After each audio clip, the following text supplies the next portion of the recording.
morning mga fitness. So today is Tuesday. So topic tayo ngayon. So based on BMR. So example, ideal weight is 50 kg. So tatimes natin sa 2.2 which is 110 grams ng protein ang kailangan mo. Then so paano mo makukuha yun sa 110 grams? So hahatiin mo lang yung sa protein intake mo. Then sa carbs mga fitness. Yun. Then, paano mo makukuha yung fats? So, divide mo lang sa 4, mga fitness. Yun. So, example, need ko ng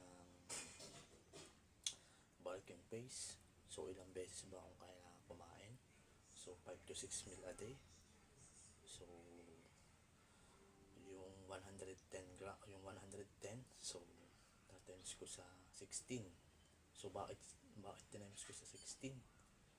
Nasa 1,760 siya mga fitness. So kasi times 16 yung kasi yung mga nag-workout ng 6 times. Kumbaga yung active.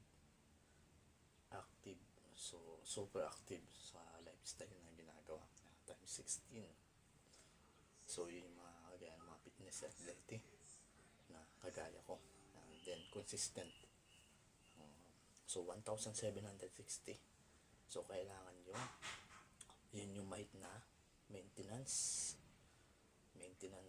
calories lang yung mga fitness. So kailangan ko mag-bulking pace. So mag-a-add ako ng 300 to 500 calories. So 1,760, 1,800, 1,900, 2,000, nasa 2,200 calories yung kailangan ko mga fitness na kainin sa isang araw per day. So sa bulking pace yun, yung maintenance ko is nasa 1,760.